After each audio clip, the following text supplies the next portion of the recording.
नमस्कार दोस्तों, इस वीडियो में हम C++ लैंग्वेज में जो आपका UPS का लास्ट कॉन्सेप्ट है पॉलीमॉर्फिज्म, इसके बारे में डिस्कस करेंगे।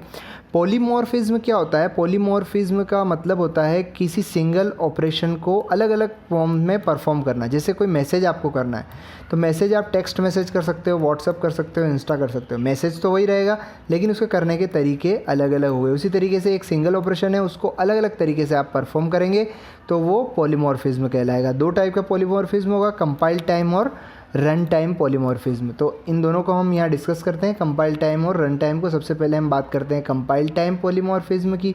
तो कंपाइल टाइम पॉलीमॉर्फिज्म जो होता है ये अर्ली बाइंडिंग को रिप्रेजेंट करता है। अर्ली बाइंडिंग होती है इसमें, और इसको फंक्शन ओवरलोडिंग भी कहते हैं। ठीक है, एक फंक्शन को क्लास में डिफरेंट सिग्नेचर के साथ डिक्लेयर कर देंगे तो फंक्शन ओवरलोडिंग हो जाएगी।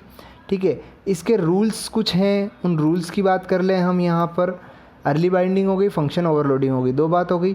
अब यहाँ पर कुछ रूल हैं, जैसे कि जो आप डिक्लेयर कर रहे हैं, ओवरलोडिंग कर रहे हैं, तो उसमें अलग अलग आर्ग्यूमेंट होने चाहिए, आर्ग्यूमेंट का सीक्वेंस अलग होना चाहिए और टाइप ऑफ आर्ग्यूमेंट भी अलग अलग टाइप के होने चाहिए। तीन चीज़ें हमको ध्यान रखनी है। यहाँ एक एग्जांपल से हम इसको समझते हैं। एक EMP नाम की एक क्लास हम यहाँ क्रिएट कर रहे हैं जिसमें कि वॉइड इन्फो नाम का जो यहाँ पर एक फंक्शन हम बना रहे हैं। फंक्शन ओवरलोडिंग यहाँ करेंगे। जैसे इन्फो नाम का एक फंक्शन बना दिया, इसमें कोई आर्ग्यूमेंट नहीं दिया है, इसमें हेलो एम्प्लॉय दे दिया है हमने आउटपुट। फिर हमने इन्फो नाम से दोबारा फंक्शन बनाया है लेकिन उसमें आर्ग्यूमेंट दे दिया है, तो आर्ग्यूमेंट अलग अलग हो गया। और इसमें ID को हम प्रिंट करवाना चाह रहे हैं, ID को। ठीक है, अब मेन फंक्शन के अंदर हम डिफ़ाइन कर देंगे। जैसे EMP क्लास को हम कॉल कर रहे हैं E वेरिएबल से, और E से हम कॉल कर रहे हैं इन्फो, और इन्फो में वैल्यू डाली 10। तो जो ब्लैंक इन्फो था बिना आर्ग्यूमेंट का वो तो हेलो एम्प्लॉय प्रिंट करा देगा, और जिसमें आपने वैल्यू डाली थी वो EMP ID 10 प्रिंट करा देगा। यहाँ पर ये चीज़ हमें ध्यान रखनी है।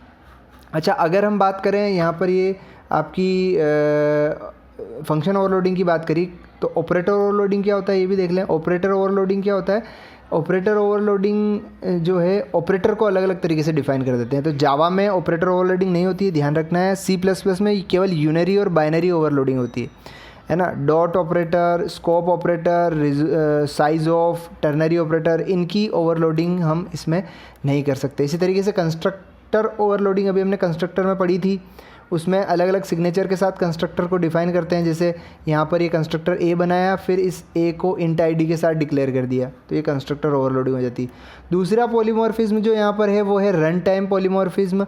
ये लेट बाइंडिंग को रिप्रेजेंट करता है। जैसे कंपाइल टाइम आपका अर्ली बाइंडिंग को रिप्रेजेंट कर रहा था, ये लेट बाइंडिंग को रिप्रेजेंट करता है। कंपाइल टाइम में फंक्शन ओवरलोडिंग हो रही थी, यहाँ पे फंक्शन ओवरराइड होगा। ओवरराइड का मतलब क्या हुआ? ओवरराइड का मतलब हुआ वो दोबारा वो फंक्शन क्रिएट किया जाएगा। तो इसके लिए क्या करेंगे हम कि पहले एक फंक्शन को वर्चुअल क्रिएट कर देंगे, ये हमको ध्यान रखना है ना। और वर्चुअल फंक्शन वो होता है जिसको वर्चुअल कीवर्ड के साथ डिक्लेयर करते हैं। तो देखिए इसको कैसे करेंगे, ओवरराइडिंग को इस तरीके से करते हैं। देखिए जैसे सिंटैक्स यहाँ दिया है, वर्चुअल टाइप फंक्शन नेम, और इसको इस तरीके से, जैसे इसका एग्जाम्पल से हम इसको समझते हैं। ये एक एग्जाम्पल लिया हमने, क्लास A लिए पब्लिक और वॉइड इन्फो को वर्चुअल कर दिया हमने, हेलो आउटपुट दे रहे हैं। क्लास B डिक्लेयर कर रहे हैं और B को क्या कर रहे हैं हम, पब्लिक A कर दिया, यानी कि इसकी वैल्यू इसमें कॉपी हो जाएगी। और इसमें भी हम वॉइड इन्फो डिक्लेयर कर रहे हैं लेकिन इसको वर्चुअल डिक्लेयर नहीं किया है। वॉइड इन्फो सेम बिना आर्ग्यूमेंट के हम दे रहे हैं, लेकिन एक को यहाँ वर्चुअल कर दिया, तो ये ओवरराइडिंग हो गया है ना। ओवरराइडिंग हो गया। सी आउट हेलो वर्चुअल फंक्शन करेंगे। यहाँ पर हम जो है एक ए पॉइंटर E कर दिया, यानी कि यहाँ पर कॉपी कंस्ट्रक्टर हमने काम में ले लिया है, और B में E2 से डिफ़ाइन कर दिया है, तो E में %E2 कर दिया, लेट बाइंडिंग कर दिया, और इन्फो को प्रिंट करा रहे हैं, तो हेलो वर्चुअल फंक्शन यहाँ पर प्रिंट होकर के आ जाएगा। अब वर्चुअल फंक्शन की बात करिए तो यहाँ पर प्योर वर्चुअल फंक्शन भी होता है। वो क्या होता है अब देख लेते हैं हम। जब हम 0 से वर्चुअल फंक्शन को इनिशियलाइज़ करा दें, 0 इक्वल कर दें, है ना, वर्चुअल वॉइड इन्फो 0, तो ये हो जाता है प्योर वर्चुअल फंक्शन। और वर्चुअल फंक्शन और प्योर वर्चुअल फंक्शन दोनों ही हमेशा ही बेस क्लास में ही डिक्लेयर किया जाता है। अभी जैसे हमने A जो है वो B की बेस क्लास थी, तो उसमें A में ही हमने इसको डिफ़ाइन किया था, और इनको हमेशा ओवरराइड डेराइव्ड क्लास में ही करते हैं, ताकि जो है वो वर्चुअल होने से उसकी जो प्रॉपर्टी है वो डेराइव्ड क्लास में ऑटोमेटिक आ जाती है, तो दोनों चीज़ें वहाँ पर जो है ओवरराइड अपन उसको कर पाते हैं। तो इस तरीके से ये आपका पॉलीमॉर्फिज्म कंप्लीट हुआ। Thank you.